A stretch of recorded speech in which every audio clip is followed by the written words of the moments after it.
പ്രിയ സജ്ജനങ്ങൾക്ക് ഏവർക്കും രാമായണ മാസത്തിലേക്ക് സ്വാഗതം. ശ്രീരാമചന്ദ്രദേവൻ വിജയിക്കട്ടെ. അയോധ്യാകാണ്ഡത്തിലെ വളരെ സങ്കടകരമായ ഭാഗങ്ങളാണ് ഇന്ന് നമുക്ക് ചിന്തിക്കേണ്ടത്. വാക്ക് പാലിക്കാൻ വേണ്ടി കൈകേയിക്ക് വരം നൽകുകയാണ് ദശരഥ മഹാരാജാവ്. രാമനെ കാട്ടിലേക്ക് അയക്കുന്നു. 14 കൊല്ലം ഭരതനെ രാജാവാക്കുവാൻ തീരുമാനിക്കുന്നു. പട്ടാഭിഷേകം രാവിലെ 10 മണിക്കാണ്. പ്രഭാതത്തിൽ അച്ഛനെ കാണുന്നില്ല. രാമൻ അച്ഛൻ്റെ കൊട്ടാരത്തിൽ ചെല്ലുന്നു. അച്ഛൻ അവിടെയില്ല. കൈകേയി മാതാവിൻ്റെ കൊട്ടാരത്തിലാണ് അച്ഛനുള്ളത് എന്ന് മനസ്സിലാക്കി അവിടേക്ക് ചെല്ലുമ്പോൾ രാമനെ കണ്ട മാത്രയിൽ ഓടി വന്ന് കെട്ടിപ്പിടിച്ച് രാമാ രാമാ വിളിച്ച് പൊട്ടിക്കരയുന്ന ദശരഥ മഹാരാജാവിനെ കണ്ടതും അച്ഛാ എന്തു പറ്റി എന്ന് ചോദിക്കുന്നു.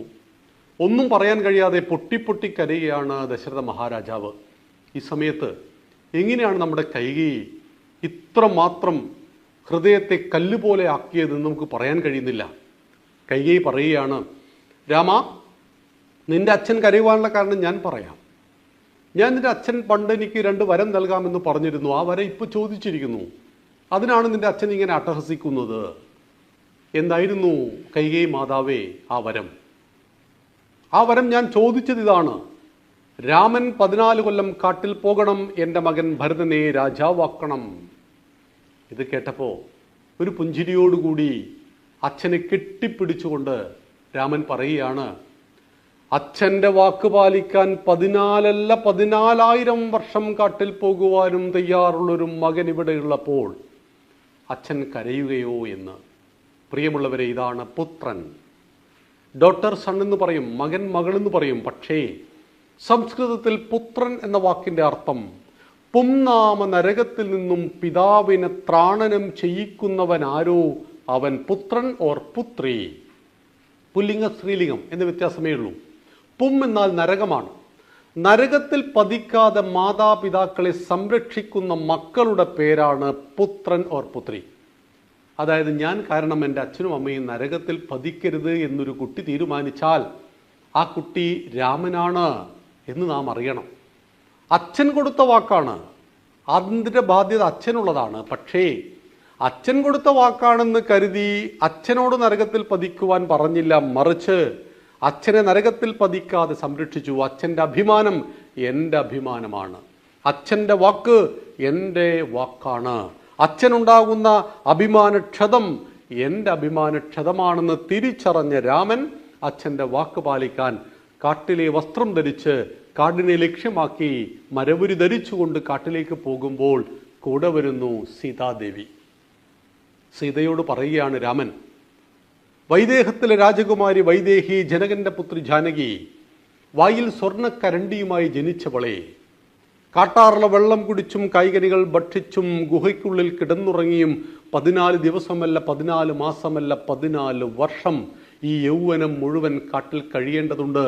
അതുകൊണ്ട് നിന്നോട് കാട്ടിൽ പോരുവാൻ കൈകേയി പറഞ്ഞിട്ടില്ല, ആയതിനാൽ നീ വരേണ്ടതില്ലെന്നു പറഞ്ഞപ്പോൾ സീത കൊടുക്കുന്ന മറുപടിയാണ് ഭാര്യാഭർത്തൃബന്ധത്തിൻ്റെ കാലത്തെയും ഉദാഹരണമെന്ന് നാം മനസ്സിലാക്കണം. എവിടെയാണോ എനിക്കെൻ്റെ ഭർത്താവ്, അതാണ് എനിക്കെൻ്റെ അയോധ്യ.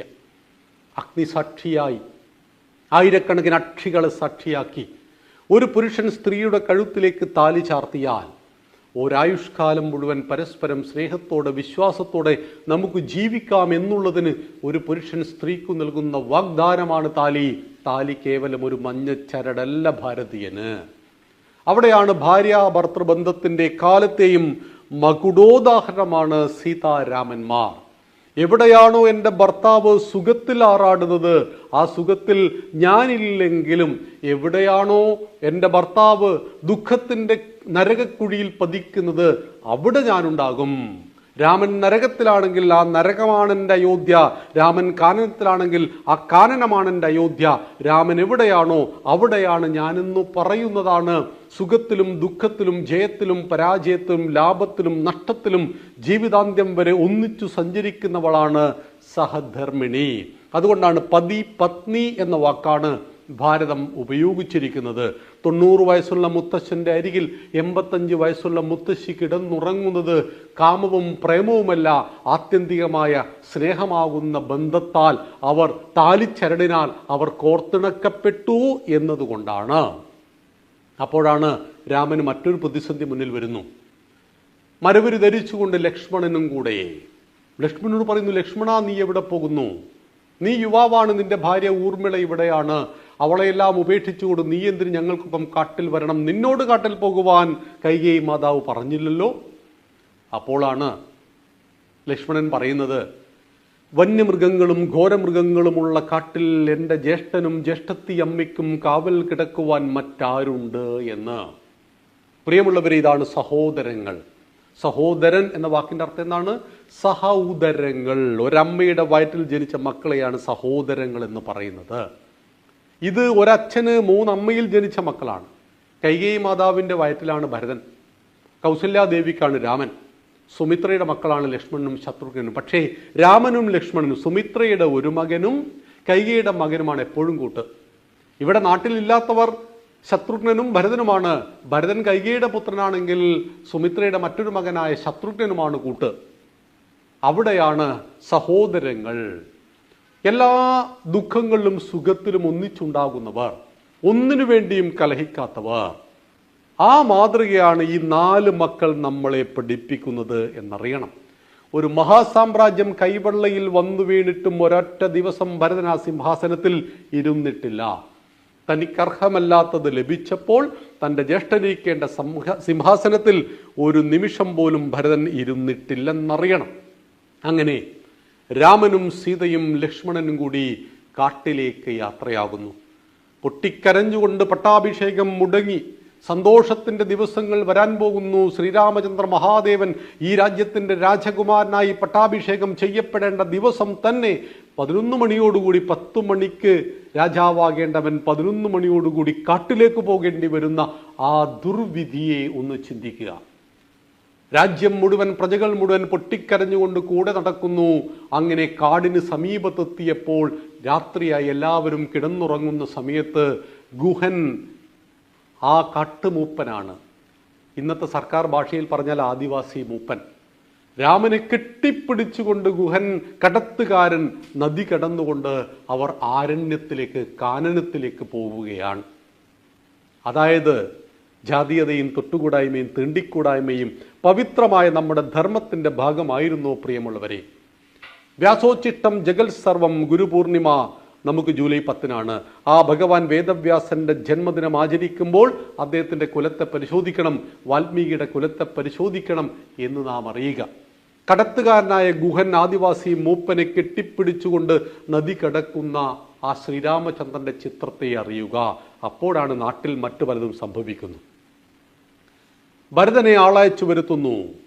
ഭരതൻ ആളയച്ചു വരുത്തുവാനുള്ള കാരണമുണ്ട്. രാമൻ പോയപ്പോൾ രാമ രാമ രാമ വിളിച്ചുകൊണ്ട് രാജാവ്, അദ്ദേഹത്തിൻ്റെ ഹൃദയം സ്തംഭിച്ച് മരിച്ചു പോകുന്നു. വൃദ്ധ താപസന്റെ ശാപം ഫലിച്ചിരിക്കുന്നു.